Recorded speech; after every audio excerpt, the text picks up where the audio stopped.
कर्मठता ही जीवन का सार है, निष्क्रियता मृत्यु का पर्याय।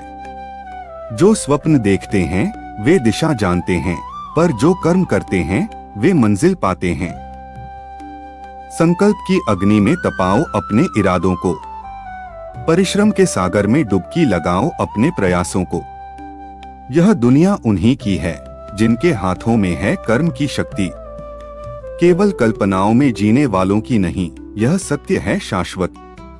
सपने और वास्तविकता, भगवान महावीर की वाणी।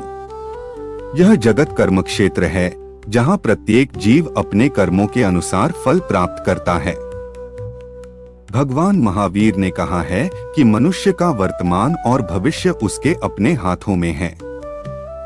केवल सुंदर कल्पनाओं और दिवास्वप्नों में खोए रहने से जीवन की वास्तविकता नहीं बदलती। सपने देखना एक अच्छी शुरुआत हो सकती है। यह हमें एक दिशा दिखाते हैं, एक लक्ष्य निर्धारित करने में मदद करते हैं। परंतु सपनों को साकार करने के लिए कर्म की आवश्यकता होती है। बिना कर्म के सपने मात्र मृगतृष्णा के समान हैं, जो प्यासे को जल का आभास कराती है पर उसकी प्यास नहीं बुझाती। भगवान महावीर ने बताया है कि जीवन में सफलता और उपलब्धि का मार्ग परिश्रम और सतत प्रयास से होकर गुजरता है। उन्होंने स्वयं कठोर तपस्या और साधना के माध्यम से आत्मज्ञान प्राप्त किया और जगत को सत्य का मार्ग दिखाया। उनका जीवन इस बात का प्रत्यक्ष प्रमाण है कि दृढ़ संकल्प और अथक प्रयास से किसी भी लक्ष्य को प्राप्त किया जा सकता है। आज के युग में जहां प्रतिस्पर्धा हर क्षेत्र में व्याप्त है, केवल सोचने और योजना बनाने से कुछ हासिल नहीं होता। विचारों को क्रियान्वित करना, चुनौतियों का सामना करना और निरंतर सीखते रहना ही सफलता की कुंजी है। जो व्यक्ति अपने सपनों को साकार करने के लिए जोखिम उठाते हैं, कठिनाइयों से जूझते हैं और कभी हार नहीं मानते, वही इस दुनिया में अपनी पहचान बनाते हैं। कर्म की महत्ता, भगवान महावीर का दर्शन। जैन धर्म में कर्म का सिद्धांत अत्यंत महत्वपूर्ण है। भगवान महावीर ने कर्म को आत्मा का बंधन बताया है, लेकिन यह भी स्पष्ट किया है कि सही ज्ञान, श्रद्धा और आचरण के माध्यम से कर्मों के बंधनों को तोड़ा जा सकता है। यहाँ कर्म का अर्थ केवल शारीरिक क्रिया नहीं है, बल्कि मानसिक और वाचिक क्रियाएं भी इसमें शामिल हैं। भगवान महावीर ने बताया है कि सकारात्मक कर्मों से पुण्य अर्जित होता है और नकारात्मक कर्मों से पाप। हमारे विचार, हमारी वाणी और हमारे कार्य हमारे भविष्य को आकार देते हैं। इसलिए हमें सदैव जागरूक रहना चाहिए कि हम क्या सोच रहे हैं, क्या बोल रहे हैं और क्या कर रहे हैं। सपने देखना एक प्रकार का मानसिक कर्म है जो हमें एक लक्ष्य की ओर प्रेरित कर सकता है। लेकिन जब तक इस मानसिक कर्म को शारीरिक कर्म का समर्थन नहीं मिलता, तब तक वह मात्र एक विचार बनकर रह जाता है। एक बीज में वृक्ष बनने की क्षमता होती है, लेकिन यदि उसे उचित मिट्टी, पानी और धूप न मिले तो वह कभी वृक्ष नहीं बन पाएगा। इसी प्रकार हमारे सपनों को वास्तविकता में बदलने के लिए हमें परिश्रम रूपी खाद और प्रयास रूपी जल की आवश्यकता होती है। संकल्प और साधना, सफलता के आधार। किसी भी बड़े लक्ष्य को प्राप्त करने के लिए दृढ़ संकल्प और निरंतर साधना आवश्यक है। भगवान महावीर ने अपने जीवन में अटूट संकल्प का परिचय दिया। उन्होंने सांसारिक सुखों का त्याग करके आत्मज्ञान की प्राप्ति के लिए कठोर तपस्या की। उनका संकल्प इतना दृढ़ था कि वे किसी भी कठिनाई से विचलित नहीं हुए और अंततः उन्होंने कैवल्य ज्ञान प्राप्त किया। बहुत समय पहले स्वर्गलोक के समीप गंधर्वों की एक सुंदर नगरी हुआ करती थी। इस नगरी में 2 राजकुमार थे। एक का नाम था स्वप्निल, जो हमेशा अद्भुत और अलौकिक सपने देखता था। वह अपने सपनों में उड़ते हुए महल, रत्नों से जड़े सिंहासन और दिव्य संगीत सुना करता था। उसका दिन सपनों की कहानियों में खोया रहता था, जिन्हें वह बड़े ही उत्साह से दूसरों को सुनाता था। दूसरे राजकुमार का नाम था कर्मवीर। वह स्वप्निल के विपरीत शांत और कर्मठ स्वभाव का था। उसे भी सुंदर कल्पनाएं आती थीं, लेकिन वह उन कल्पनाओं को वास्तविकता में बदलने के लिए प्रयास करता था। यदि वह किसी सुंदर उद्यान का सपना देखता, तो वह नगरी के उद्यान में नए पौधे लगाता और उनकी देखभाल करता। यदि वह मधुर संगीत का सपना सुनता, तो वह वीणा उठाकर रियाज करता और नए रागों की रचना करने का प्रयास करता। गंधर्व नगरी के राजा, उनके पिता, दोनों पुत्रों को समान रूप से प्रेम करते थे, लेकिन उन्हें स्वप्निल की दिवास्वप्नों में खोई रहने की आदत थोड़ी चिंतित करती थी। वे जानते थे कि केवल सपने देखने से जीवन की वास्तविकताएं नहीं बदलती।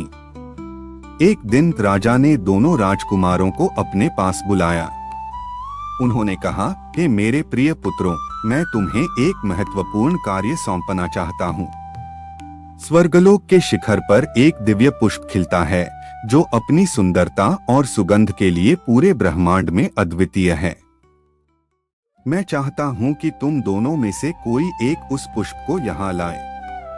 स्वप्निल की आंखें चमक उठीं।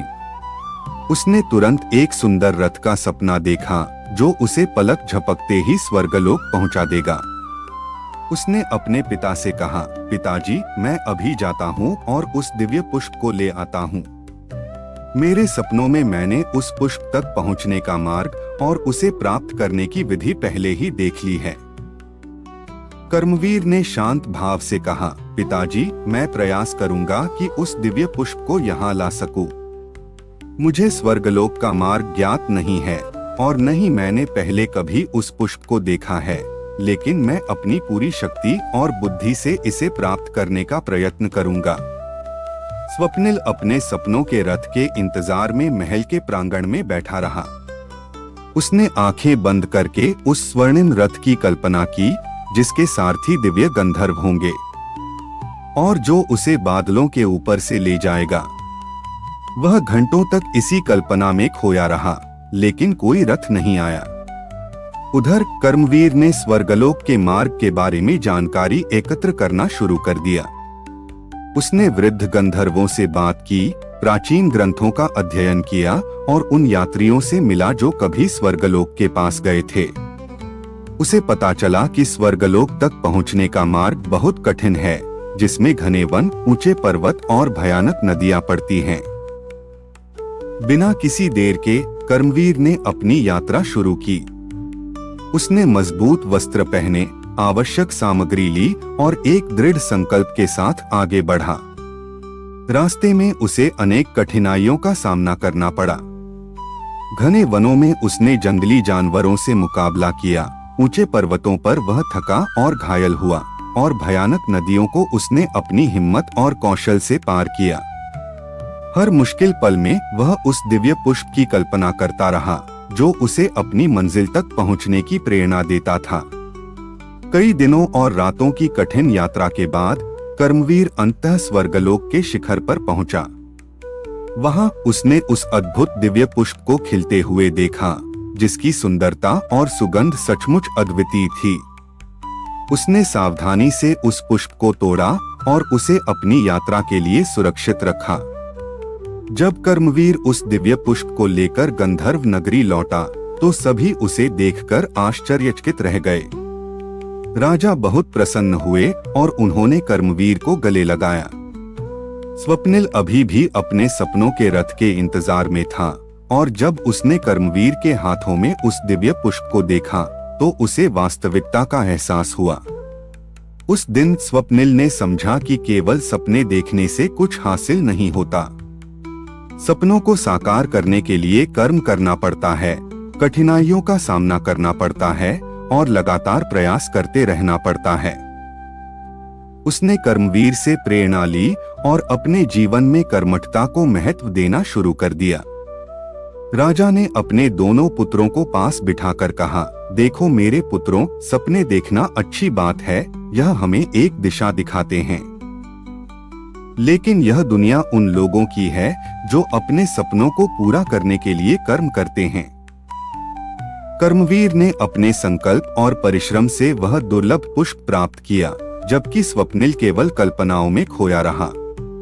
इस कहानी से यह शिक्षा मिलती है कि जीवन में सफलता और उपलब्धि केवल उन्हीं को मिलती है जो अपने सपनों को साकार करने के लिए मेहनत करते हैं और चुनौतियों का सामना करते हैं। केवल सुंदर कल्पनाओं में खोए रहने से वास्तविकता कभी नहीं बदलती। कर्म ही वह शक्ति है जो सपनों को हकीकत में बदलती है। यह दुनिया उन कर्मवीरों की है जो अपने सपनों के पीछे चलते हैं और उन्हें पूरा करके दिखाते हैं। उन्होंने बताया है कि जब मनुष्य किसी लक्ष्य को प्राप्त करने का दृढ़ संकल्प लेता है तो ब्रह्मांड की सारी शक्तियां उसकी सहायता करने लगती हैं। लेकिन यह संकल्प सच्चा होना चाहिए, दिखावटी नहीं। संकल्प के साथ साथ साधना भी जरूरी है। साधना का अर्थ है उस लक्ष्य को प्राप्त करने के लिए निरंतर प्रयास करना, अपनी कमियों को दूर करना और अपनी क्षमताओं को विकसित करना। आज के प्रतिस्पर्धी युग में युवाओं को विशेष रूप से इस बात को समझने की आवश्यकता है। केवल अच्छी शिक्षा प्राप्त कर लेना या एक अच्छी नौकरी का सपना देख लेना पर्याप्त नहीं है।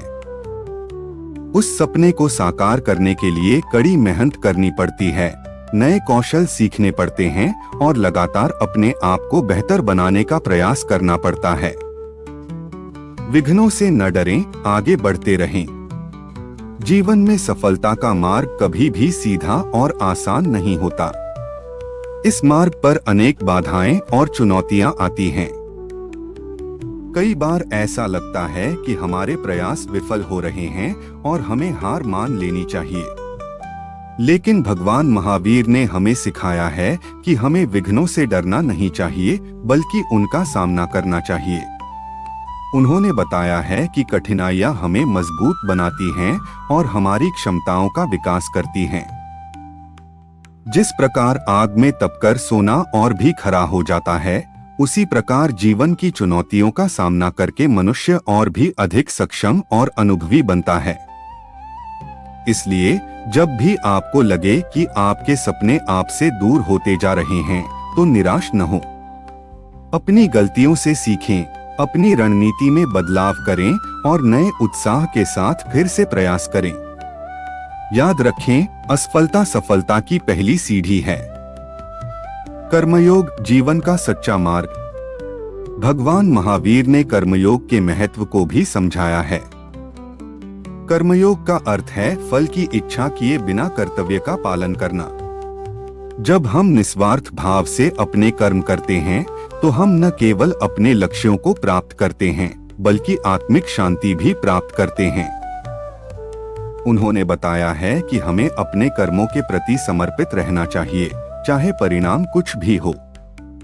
सफलता और असफलता तो जीवन के दो पहलू हैं। महत्वपूर्ण यह है कि हम ईमानदारी और निष्ठा के साथ अपना कर्म करें। आज के भौतिकवादी युग में लोग अक्सर त्वरित सफलता और अधिक लाभ की इच्छा रखते हैं। वे शॉर्टकट ढूंढते हैं और अनैतिक तरीकों का सहारा लेते हैं। लेकिन भगवान महावीर ने हमें सिखाया है कि सच्चा सुख और स्थायी सफलता केवल धर्म और नीति के मार्ग पर चलकर ही प्राप्त की जा सकती है। सपनों को साकार करने की शक्ति। यह सत्य है कि यह दुनिया उन लोगों की है जो अपने सपनों को साकार करने के लिए अथक प्रयास करते हैं। इतिहास ऐसे अनगिनत उदाहरणों से भरा पड़ा है जहां साधारण लोगों ने अपने दृढ़ संकल्प और कर्मठता के बल पर असाधारण उपलब्धियां हासिल की हैं। चाहे वह विज्ञान के क्षेत्र में नई खोज करना हो, कला के क्षेत्र में उत्कृष्ट रचना करना हो या समाज में सकारात्मक परिवर्तन लाना हो, हर सफलता के पीछे कड़ी मेहनत और समर्पण की कहानी छिपी होती है। भगवान महावीर ने बताया है कि हर मनुष्य में असीम क्षमताएं छिपी होती हैं। आवश्यकता है तो बस उन क्षमताओं को पहचानने और उन्हें सही दिशा में उपयोग करने की। जब हम अपने सपनों पर विश्वास करते हैं और उन्हें पूरा करने के लिए पूरी ईमानदारी से प्रयास करते हैं, तो कोई भी बाधा हमें रोक नहीं सकती। आत्मानुशासन और धैर्य सफलता के साथी। सफलता प्राप्त करने के लिए आत्मानुशासन और धैर्य दो महत्वपूर्ण गुण हैं। भगवान महावीर ने स्वयं एक अनुशासित जीवन जिया और अपने शिष्यों को भी इसका महत्व समझाया।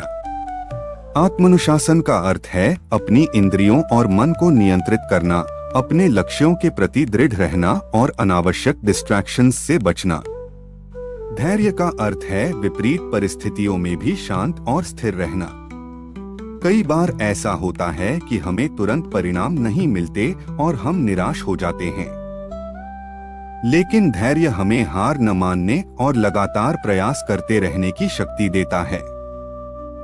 भगवान महावीर ने बताया है कि जिस प्रकार एक छोटा सा पौधा धीरे धीरे बढ़कर विशाल वृक्ष बनता है, उसी प्रकार हमारे प्रयास भी धीरे धीरे फल देते हैं। हमें धैर्य रखना चाहिए और अपने कर्मों पर विश्वास रखना चाहिए। एक विनम्र आग्रह। प्रिय दर्शकों और श्रोताओं, यदि आपको यह लेख पसंद आया हो और आप ऐसे ही प्रेरणादायक विचारों को आगे भी सुनना और पढ़ना चाहते हैं, तो कृपया मेरे चैनल को लाइक करें, सब्सक्राइब करें और अपनी बहुमूल्य टिप्पणियां अवश्य दें।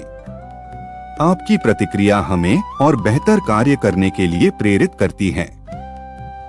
निष्कर्ष, कर्म ही जीवन है। अंत में मैं एक बार फिर भगवान महावीर की वाणी को दोहराना चाहूंगा कि यह दुनिया सपने देखने वालों की नहीं, बल्कि उन सपनों को पूरा करने वालों की है। उन्होंने बताया है कि जीवन एक कर्म क्षेत्र है और हमें अपने कर्मों के प्रति सजग रहना चाहिए। भगवान महावीर ने हमें सिखाया है कि सच्चा सुख और स्थायी सफलता केवल परिश्रम, समर्पण, आत्मानुशासन और धैर्य के माध्यम से ही प्राप्त की जा सकती है। हमें अपने सपनों पर विश्वास करना चाहिए, उनके लिए कड़ी मेहनत करनी चाहिए और कभी भी हार नहीं माननी चाहिए। याद रखें, आपके हाथ में अपनी किस्मत लिखने की शक्ति है।